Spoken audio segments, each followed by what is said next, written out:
velic and velar closures. Then also the phonetic sounds, which we call it as the oral and nasal sounds, and so on, right? So that was in the first unit, right? Okay, moving on to the next unit, which talks about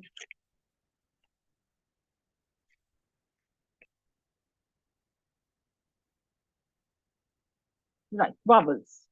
Okay, here we have learnt about the pure vowels and the vowel glides, what are called monophthongs and diphthongs, and then how these, the English vowel sounds are articulated, right? And the various position of the tongue and the lips and which one, according based on their pronunciation, they are also called as front vowels, central vowels, back vowels, and then we could also identify the set of vowels which fall into these categories. Yes. And moving on to the next unit, we learnt about the consonants, right? And for the consonants, we learnt about the place of articulation. And we've also learnt about the manner of articulation, how these consonants are grouped under the place, the manner, and even the voiced and voiceless consonants. The consonants which are called as voiced and which one are called as voiceless. And then the description of consonant sounds. I mean, how is it they are produced in terms of uh, the manner of articulation, like, plosives, affricates, fricatives, alveolar, and alveolar lateral approximant, and alveolar non-lateral approximant, nasal, semivowels, and so on, right? And moving on to the next unit, next block altogether. So the next block talks about words, because we've come up with the smallest part, that is the speech sounds as the phonemes, and then from there the organs, and then to the word types, right? The words is the second block, where we have touched upon, right,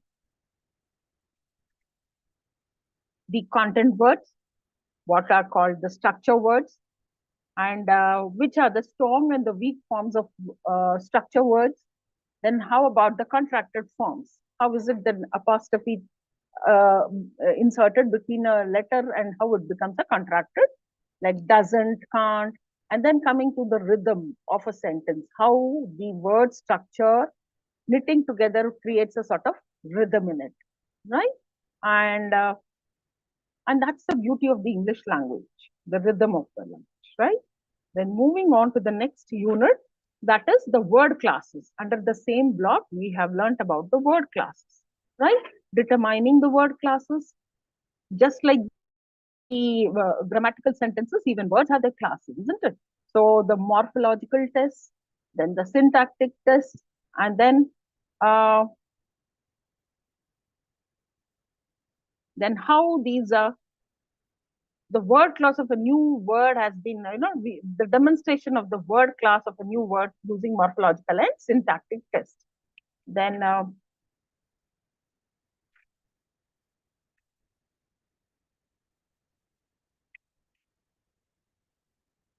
then we move on to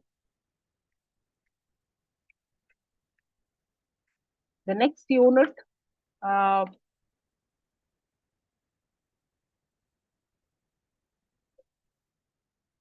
that is the one second.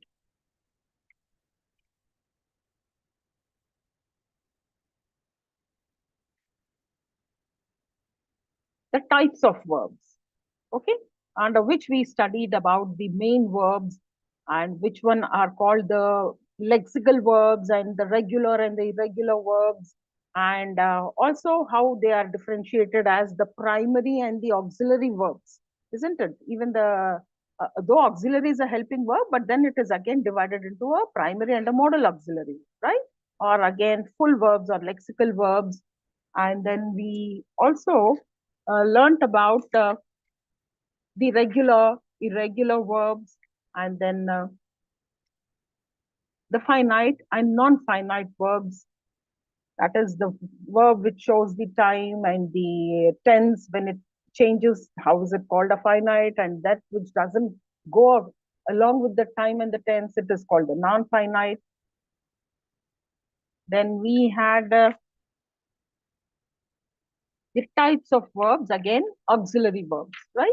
Under auxiliary verbs, how these are, used in yes and no questions, like the tag questions, and auxiliaries in negation, and WH questions, and how these, also about the primary verbs, be, have, do, and also about these, some of the verbs, how they behave when it comes to do, as especially as a dummy auxiliary. We have learned it. And then we have touched upon the word formation. That was the third block, right? So under this, we, especially the unit 8 was all about the words and affixes, right? And then there was unit 9. We spoke about the word formation, right? As with inflection and with derivation, how words, and not just that, there were a significant methods apart from those, like, the blending, compound, and different methods which were adapted for the word formation. Then the 10th unit, which spoke about, again, affixation, and also the grammatical categories, right? So,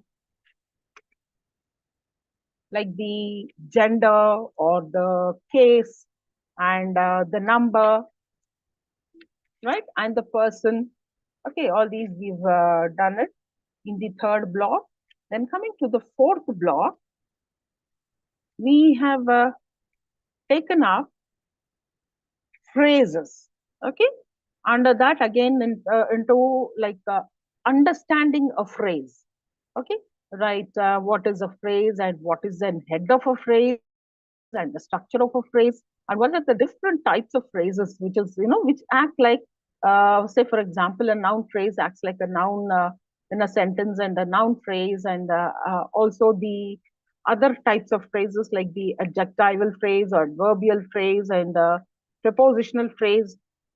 And we also looked into the structural tree structure of a phrase, okay, and also the structure of a sentence and a clause, right? Now we move on to block 5, which talks about simple sentences.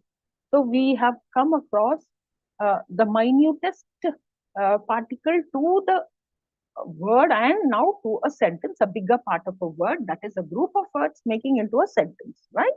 So in this block, we have 3 units, and it talks about the simple sentences, it talks about compound and complex sentence, and then another question, right? This is the last block we have today. So what is a simple sentence?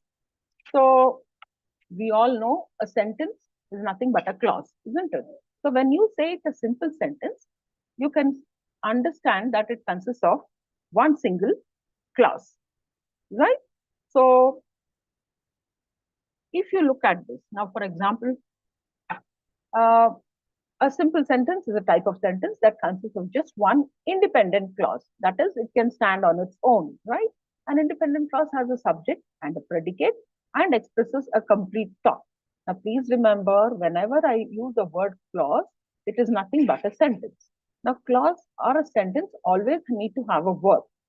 Unlike a phrase can do away without a verb, but a clause is nothing but a sentence which has a comprises of verb, and then hence it's called a clause. Now, a clause, based on this number of words, you can name the sentences for that matter. If it is one, it is more a simple sentence. If it is more than one, accordingly, you will name the kind of sentences, right? Now, simple sentences are the most basic type of sentence and do not contain any subordinate clauses. For example, let me just give you some features of a simple sentence. It has one independent clause. Okay, it has a subject, that is the doer or the agent who or what the sentence is about, and a predicate, what the subject does or is. Now, there's no subordinate clauses. A simple sentence, as I told you, that's the reason why it's called simple, right? It's just one clause and one statement. A simple sentence doesn't contain dependent clauses or phrases that cannot stand alone. For example, if you look at here, she runs. So she is the subject, predicate is runs. That's it. There's no other clause. So that's one of the verb, the predicate runs. Okay. Right. Now, so as I told you, please remember that every clause must contain a verb, even if it consists of nothing else, right? So what is the meaning of a clause? How do we identify first and foremost, identifying the subject. The subject is the person, place, or thing that the clause is about. Identifying the subject is the first step in understanding the meaning of a clause. Examining the verb.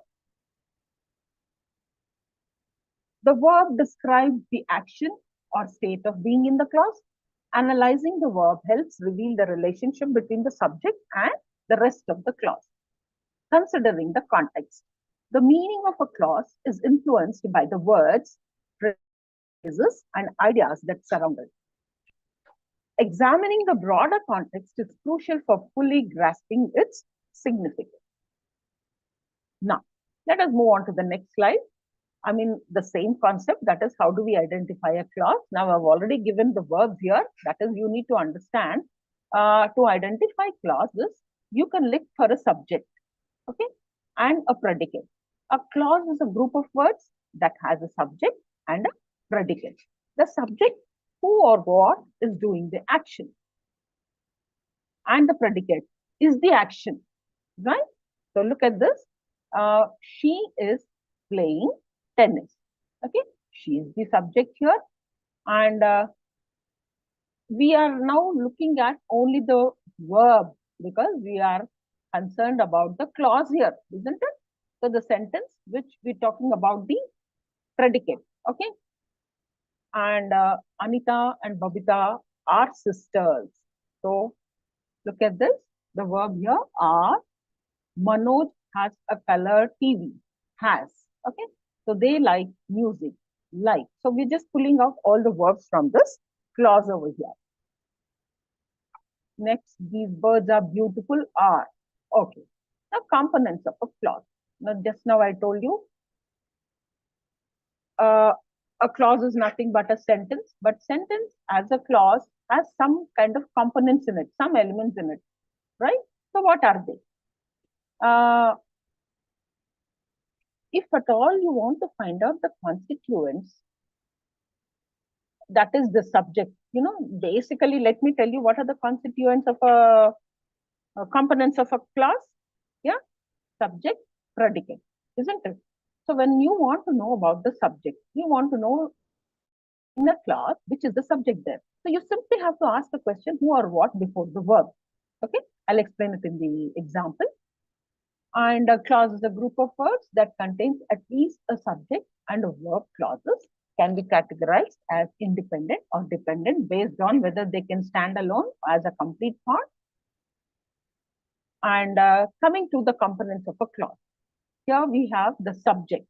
The subject of a clause is the noun phrase or pronoun that performs the acting or it's being described in the sentence.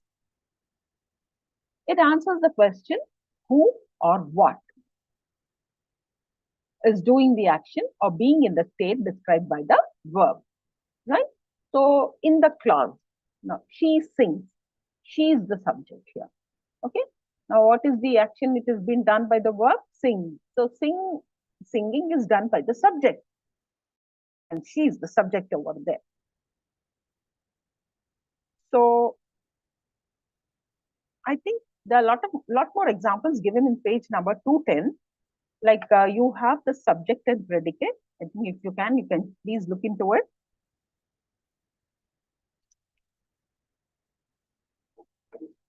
And one more thing, let me add to this. So when we talk about the subject, they are obligatory in English sentences. Now, you're not allowed to drop them unless they are understood from the context. So in English, it is common only to find second person pronoun you getting dropped, especially in imperative sentences. Now, in most cases, subjects represents agent.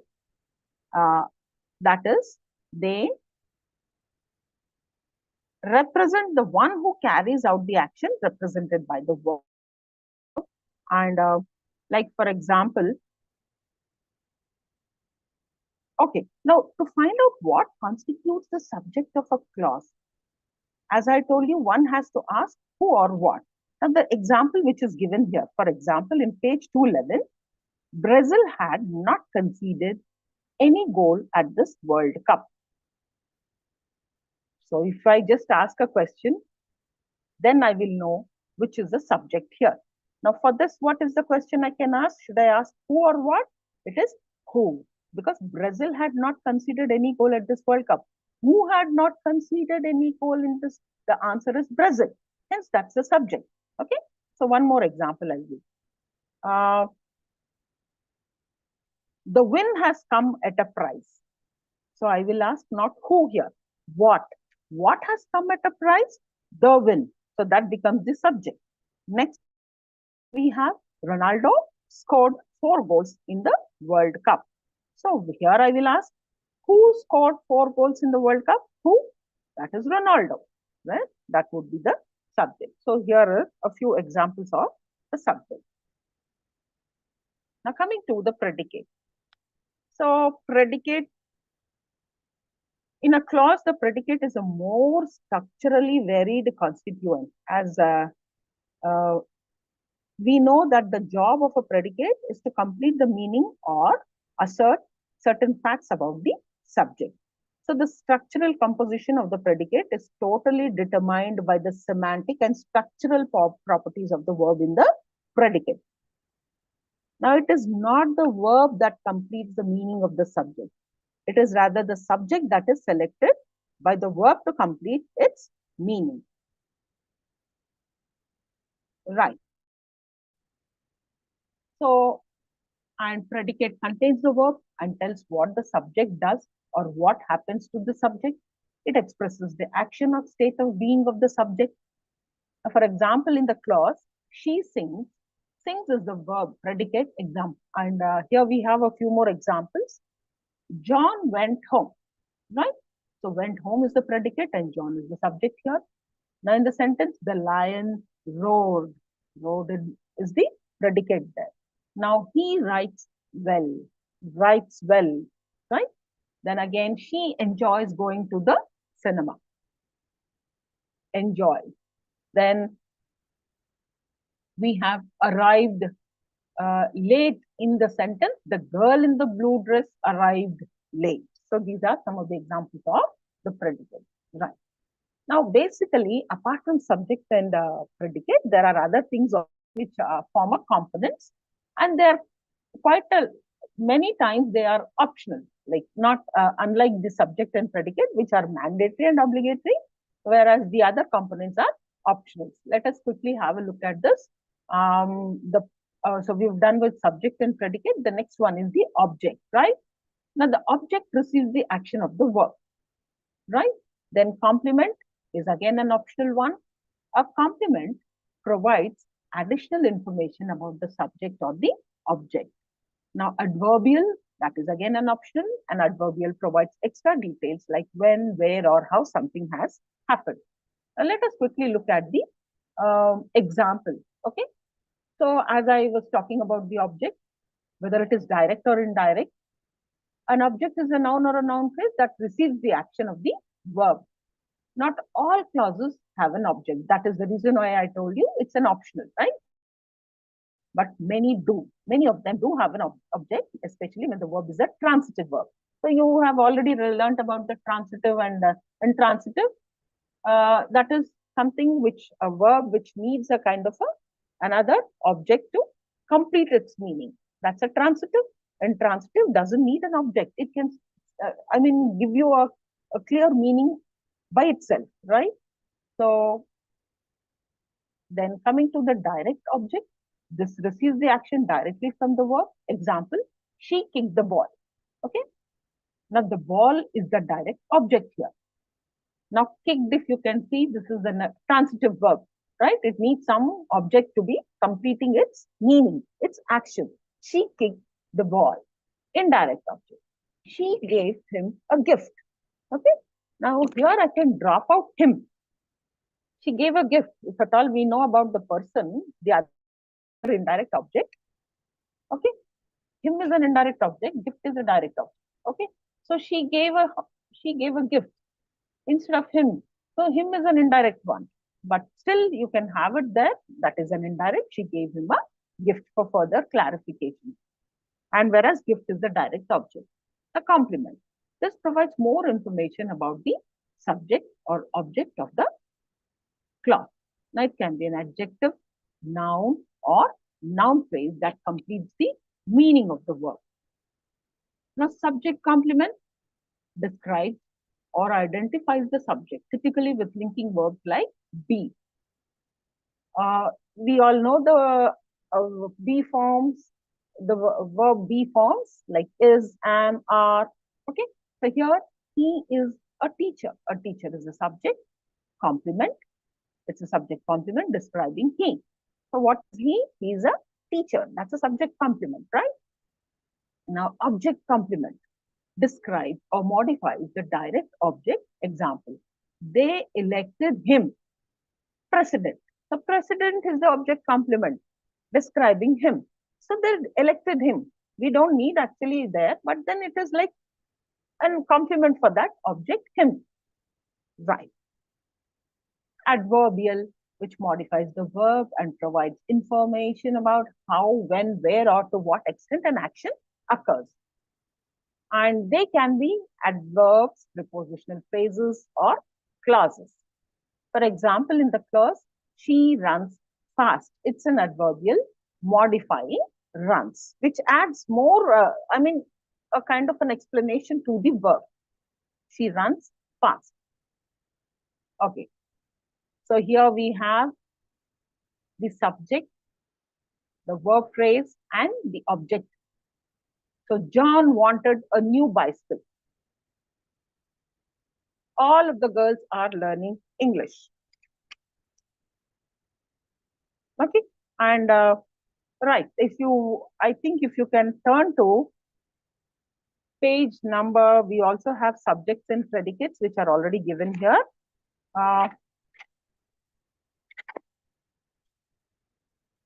Right, page number 213. It's like where you have to divide these sentences into a subject and a predicate. For example, let me just read it, page number 213. Because we are doing the components of a clause, so here subject and predicate is what is given as an exercise. Alice was sitting by her sister on the bank. So what is the subject here? Alice. And what is the predicate there? Was sitting by her sister on the bank. So was sitting by her sister on the bank. So was sitting on the bank also would do, but this is again another object, given additional object given to this predicate. Right. Next sentence, the book had no pictures or conversations in it. So the subject here is the book, and predicate had no pictures or conversations in it. Right.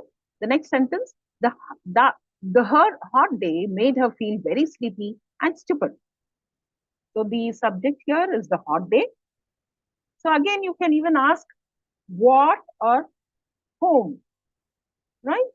What or who. That also gives you what a subject is all about, right? Now, again, a white rabbit ran close by her. So a white rabbit is a subject, ran close by her is an object, right? These are some of the examples given, right?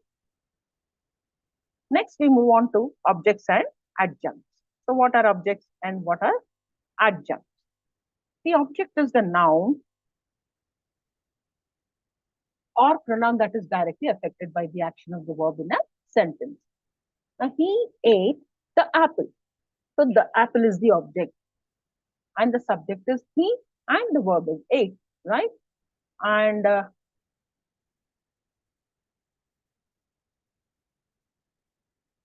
so since Verbs mostly represent actions or events or states. There could be various expressions in the predicate that show us the time of the action, the place of the action, the manner of the action, the reason for the action, the frequency of the action, and so on. Right. For example, let me just finish this adjunct. An adjunct is a phrase that adds extra information to a clause like when, where, or how something has happened, right? And it's not necessary for the sentence to be grammatically correct. For example, we have she went to the store yesterday. Now here yesterday is the adjunct indicating time. Now let me tell you, adjunct we can do away without this adjunct. Adjunct is nothing but an extra information for that particular clause, in that particular clause, right?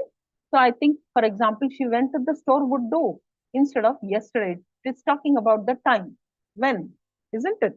So if you turn to page number 214, we have a few sentences which talks about the adjunct. Okay. So here we have people, the first example, the sentence goes like this: people have held protest Ma'am, march. 212, ma'am. Page number. 212 is what, ma? These What only, is ma'am. uh-huh. Object and adjunct, ma'am. In page number 212. Oh my God, for you it is 212, I think so. Okay, then I Yes, will give ma'am. you only the titles. I think the page numbers are differing, ma. Okay, ma'am. Thank you, Okay, ma'am. because my copy is a very old one. Probably the numbering has been differing over here. So let us talk about just the titles. Okay. Under Okay, ma'am. objects and adjuncts, there are examples given. Kindly look into it. Okay, ma? Yes, ma'am. Okay, ma'am. Yes, yes. So here we have people have held protest marches in many parts of the country. So which talks about where? Then again, people have held protest marches in many parts of the country in the morning. That talks about when. Okay. So, and then again, people have held protest marches in many parts of the country in the morning because of the new law. Why? It talks about why. So these are all adjuncts. The adjuncts to the clause, people have held protest marches. That would do, that is more sufficient for having a subject, verb, and a predicate or an object. But then these, the rest of the information which talks about, as I told you, the other expressions like the time, place, reason, manner, and frequency, that is called the adjunct. Okay. Then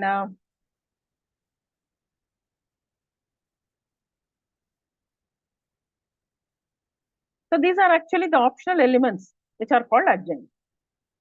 Then there's again a few more sentences which are given here. A notorious gangster has escaped.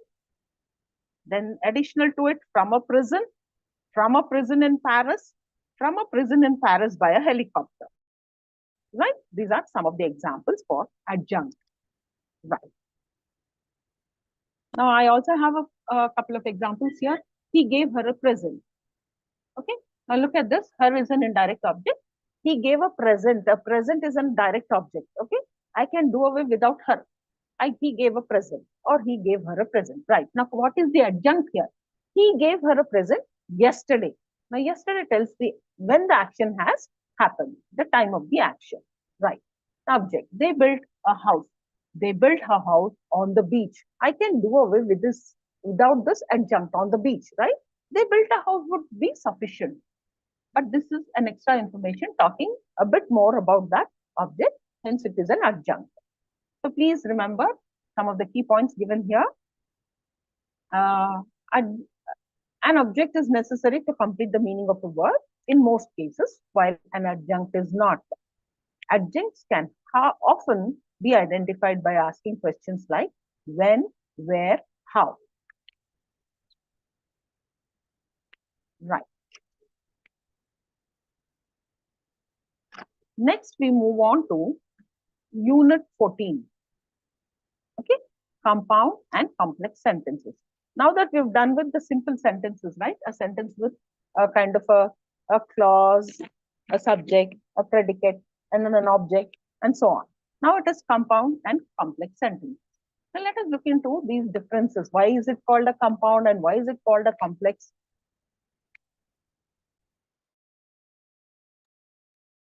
Simple sentences. Now, these sentences contain a single independent clause with the subject and the verb. They express one complete thought in a clear, straightforward manner. Whereas a compound sentence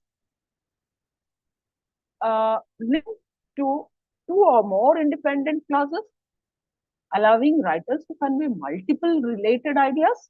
They are connected by coordinating conjunctions. Please remember, compound sentences are sentences which are connected with coordinating conjunctions because these are the clauses which can otherwise also stand independently on their own. But to kind of make it concise, the writers bring them together. Hence, they use this conjunctions called the coordinating conjunctions. Next, complex sentence. What is a complex sentence? Now, this complex sentence combines an independent clause with one or more dependent clauses. So here one is independent, the other one is, or maybe one or two dependent clauses. Now, this structure enables the expression of a sophisticated, nuanced relationship between ideas. Okay, I just don't want to, I would like to skip the complex sentences which is not given in your text. Right.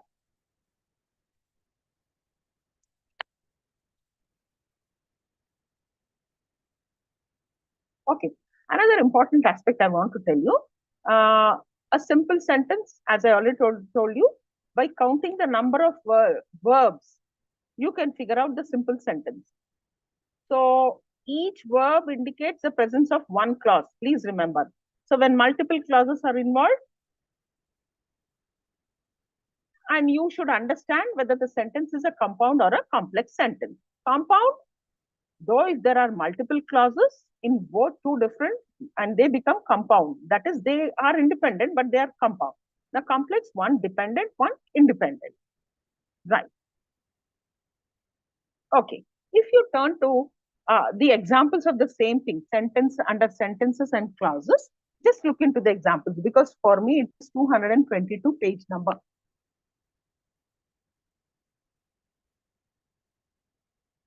Okay. So here there are a few examples to show you about the compound sentences, okay, where you might have multiple clauses. So I will buy you a seed and you should plant it in your garden. So there are two verbs here, buy and plant. The food is cold, but it is still very tasty. Both the cases it is. The verb is.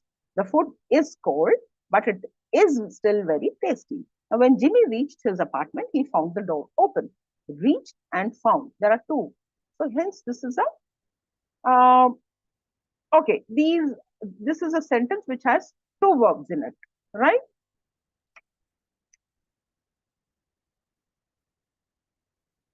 Now, if you look at it, the first two sentences are compound sentences.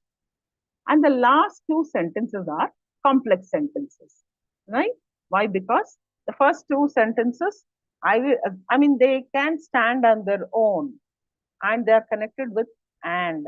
Whereas the next two sentences are, one is a dependent, one is an independent clause, and they are also been connected with the subordinate conjunction. So we'll talk about what these conjunctions are. To start with coordinating conjunction. Okay. Coordinating conjunctions are nothing but they are like glue. Okay. They're like a adhesive thing or a kind of a gum, isn't it? They connect to sentences, words or phrases of equal grammatical importance. Okay. Whereas subordinate conjunctions connect words or phrases of unequal grammatical importance. So coordinating conjunctions are like connect two or more independent clauses, create compound sentences, can appear at the beginning, middle, or end of a sentence. For example, I think you know this acronym or the fanboys. Fanboys is what? For, and, nor, but, or, yeah, yet, and so. So it makes a fanboys. They are for coordinating conjunction, right? What are subordinating conjunctions? They connect an independent clause to a dependent clause, introduce dependent clauses that provide additional information or context to the main clause. Then, for example, there are many more subordinating conjunctions. Unlike the coordinating, there is like, for coordinating, it is fanboys. That's an acronym. Whereas for subordinating conjunctions, there are many more. Like, for example, we have because, before, even though, if, since, and when. So begin a dependent clause. So you must put a comma after the subordinating phrase if it begins a sentence. Now, the examples, I like to read books and I enjoy watching movies. Although she was tired, she continued working. Okay, then again, identifying and analyzing clauses. And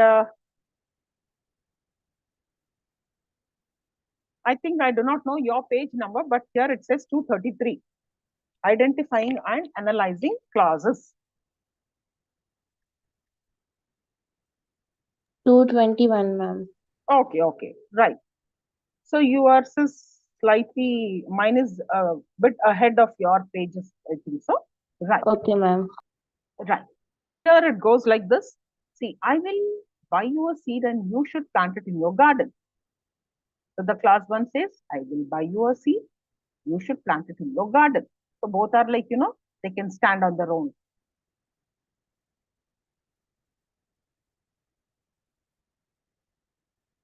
Then the food is cold, it is still very tasty.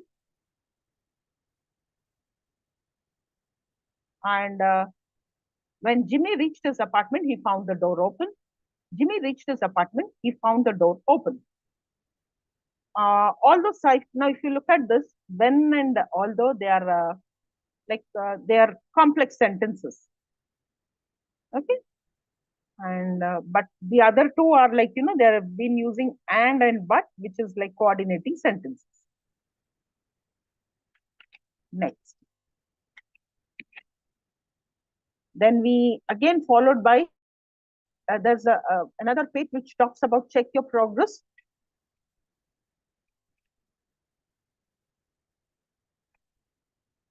Okay, ma'am. Yeah, in that also there are a few words. I want you to look into it.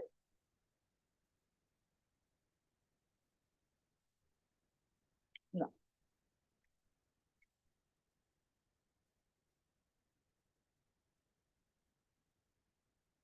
One second. So here it is.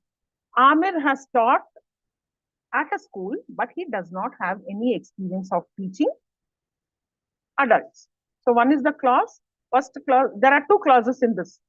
Amir has taught at a school. He does not have any experience of teaching adults. Next, Alex is planning a party as soon as his results are out. Alex is planning a party is one clause. The next clause is his results are out. Okay. Then Vivek may join us for the dinner after he's back from work. Vivek may join us for the dinner. He's back from work.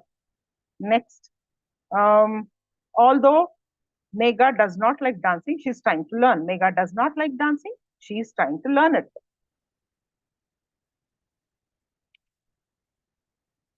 Right. So these are a few examples.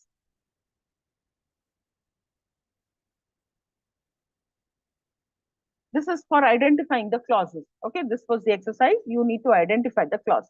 The clause 1, clause 2, right? The Okay, later, ma'am. based on the conjunctions, you should be able to tell whether it is a compound or a complex sentence, right? Moving on Okay, to the ma'am. next concept, yeah, independent and dependent clauses. Okay, what is an independent clause? An independent clause can stand alone as a complete sentence. It has a subject and a verb and expresses a complete thought. Whereas a dependent clauses cannot stand alone as a sentence. It relies on an independent clause to complete its meaning and express a full thought. So now coming here to finite dependent clause. Next concept is finite and non-finite dependent clauses. And when you're talking about the independent and dependent clauses, I request you to kindly look into the exercises. The whole concept is given filled with exercises. I want you to look into it. For one example, I'll tell you. That is, one second.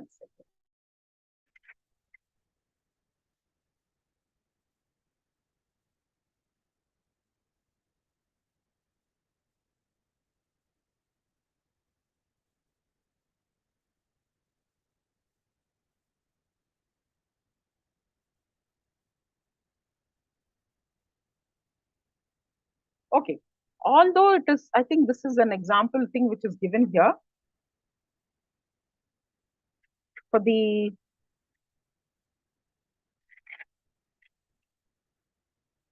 independent and dependent clauses. The first one I'll tell you, although it is technically against the rules, it is still a common practice. So here there is one subordinate clause. Why? Because by looking at the conjunction itself, you should be able to tell. The sentence is started with although. So here we have, although it is technically against the rules. That's a subordinate clause. Please remember, the subordinate means it is a dependent clause. Okay. And they took my card away as soon as I quit the job. So here the subordinate clauses, as soon as I quit the job. Okay, please continue to read those examples for this concept of independent and dependent clauses. Now moving on to the finite and non-finite dependent clauses. Okay, what is a finite dependent clause? A finite dependent clause contains a verb that is conjugated to show tense, number, and person.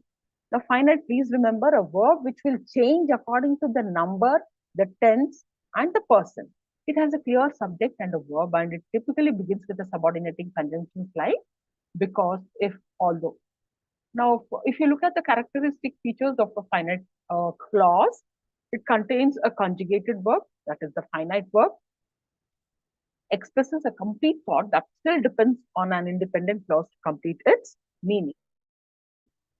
Now, she stayed home because it was raining. So, because it was raining is a finite dependent clause. Finite, I call it a finite because the verb shows the, it's kind of showing a finite past tense. You can see the tense of the verb there, showing the past tense. So, I call it, though it's a dependent clause, we know it cannot stand on its own, but it's a finite dependent clause. Now, the subordinating conjunction word what is it used there? It is because. Now, the subject is it. So, in this sentence, because it was raining, it is a dependent clause. It provides extra information about why she stayed home, but it can't stand alone as a complete sentence. Okay. Another point to please remember, the clauses that form a compound sentence must always be finite. Okay, coming to the non-finite dependent clauses. You know about the verbs which are non-finite?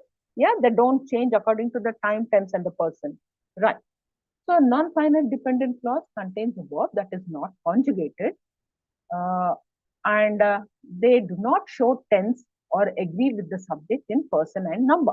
So these verbs are often in the base form, infinitive form, or participle form. So if you look at the characteristics of a non-finite clause, it contains a non-finite verb. Example, infinitive. That is, it comes with to or a gerund, maybe with ing at the end. Okay, the verb or a participle. It could be a past participle with an ed also. Lacks a clear subject, verb, argument, or tense. Cannot stand alone and needs an independent clause to give its meaning. Now, for example, I went to the park to get some fresh air. So this is a non-finite dependent clause. To get some fresh air. So what is this get? It's not a verb here because it is preceded by to. Whenever there is a verb with to, it's an infinitive. So this is not a verb. To get some fresh air. So it's a non-finite dependent clause. because it's an infinitive. To get is an infinitive. So in this case, to get some fresh air provides the purpose for going to the park. It cannot function as a complete sentence by itself because it lacks tense and a clear subject-verb agreement. Right. So how to form a compound sentence?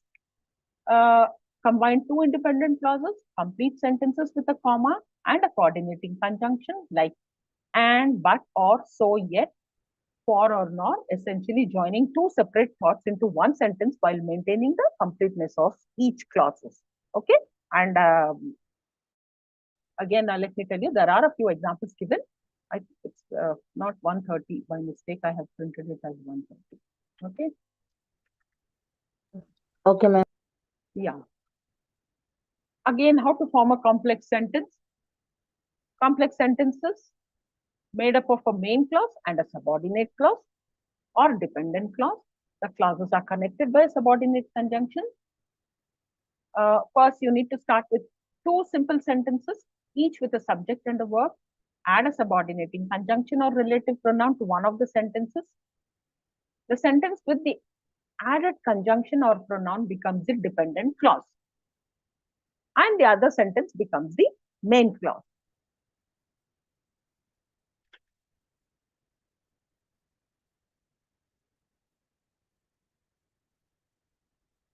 Okay, I'll give you one example according to your book. I do not know the page number. Here the sentence is like this. He will reach tomorrow. His sister would have left by then. Okay, now I am supposed to combine these two and form a complex sentence. Though he will reach tomorrow, his sister would have left by then.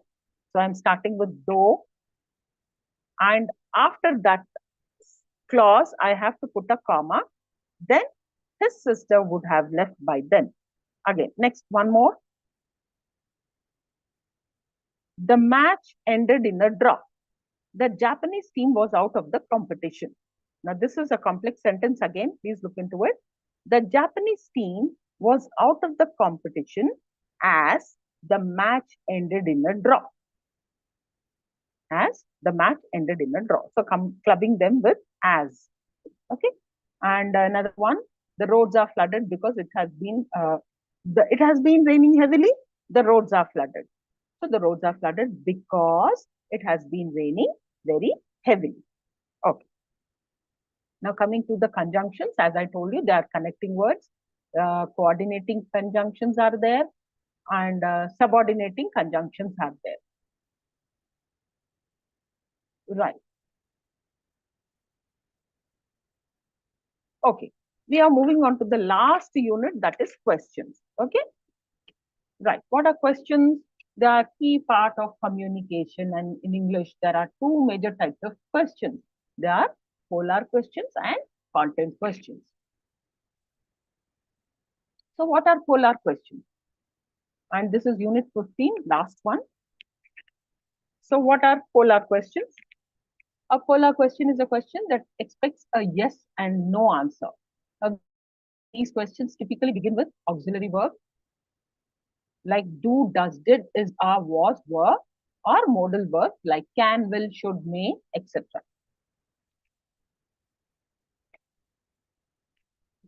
Now, forming polar questions. In present simple and past simple, you form polar questions by using the auxiliary verb do or does in the present, did in the past before the subject. Now, for other tenses, the auxiliary verb changes. Example is, are, can, etc. Now, for example, forming polar questions. In a present simple, okay, she plays tennis. That's the statement. Now, if I at all have a polar question, does she play tennis? Now, the expected answer would be yes, she does. No, she doesn't. If it is a past simple, they went to the park. The polar question, did they go to the park? The expected answer would be yes, they did. No, they did. They didn't. Right? Now, again, in a present continuous, she is working. So this is a present continuous. What would be the polar question? Is she working? Then what would be the answer? Yes, she is, or no, she isn't. The future simple. He will call you. Simple future. Okay. The polar question will he call you? Yes, he will. No, he won't. Okay. Coming to the content question. Our content questions ask for specific information and is not answerable with just yes or no. Now, these questions are formed using question words, also known as interrogative pronouns. To form a content question, you begin with a question word followed by the auxiliary verb if necessary, the subject and the main verb. For example, they're called as WH question words. To ask about things or information is what, where to ask about places, when to ask about time, why to ask about reasons, how to ask about manner, method, and condition, who to ask about people, which to ask about a choice or a selection. Now, here are a few examples of the content questions. Here about the what. She is reading a book. So if I have to make it into a content question, it will be what is she reading? She is reading a book. Next, where? Where are they going? The statement is they are going to the mall. Where are they going? When? The meeting starts at 3 p.m. When does the meeting start? Okay. So these are a few examples of why, again, the same thing. Why is she upset? The sentence is she is upset. So with the content questions here, we cannot have yes or no questions or the answers for this. This is for content questions. Then how he speaks Spanish. How does he speak Spanish? I mean, it is actually fluently. There's a word called fluently. It is missing there. He speaks Spanish fluently. How does he speak Spanish? He speaks Spanish fluently. Right. Now, here we have questioning verbs. So, some verbs in English function specifically for asking questions. So, these are known as questioning verbs. They help form polar and content questions by providing the structure for the inquiry. For example, do, does, did. They are used in forming polar questions in the present, past, simple tenses. Do you like pizza? Did she go to the party? So they are called as questioning verbs. Is, are, was, were. Is she coming to the event? Was he there last night? Can, could. Can you swim? Could I borrow your book? Will, would. Will you help me? Would you like some tea? Right.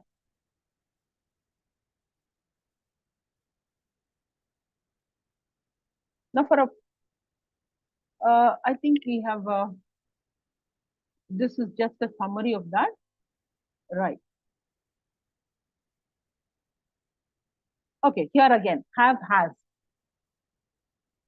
Have you seen that movie? Has she finished her homework? So these are the questioning verbs, and they form into the category of polar question. And there are a few examples of the polar question and the content questions. I think we've already discussed, and the questioning verb. So this is a kind of a summary given here. Right. So with this, we finished the syllabus. And I want you all to kindly look into the examples which are given in the book. And yes, I think Pranati, you asked for the slides, no? The other day. Yes, ma'am. Yeah, I'll be giving you, sharing it. I think I have your number. Maybe if you can simply just say Okay, hi, hi again to that, then I think that will pop up so that I can. okay, Yeah. ma'am. Thank you, ma'am. Do you have any doubts, ma'am? Now, anything to ask apart from that? No, ma'am. All clear, ma'am. I also want you people to kindly go through the text. Yeah. Okay, ma'am. Yes, ma'am. Okay, ma'am. Yeah, they are given very well. I think with this, we finish the session. Also, this is our last class. Okay. Yes, ma'am. Okay, ma'am. Yeah. Thank you. Okay. Thank you, ma'am. Welcome, dear.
Ma'am.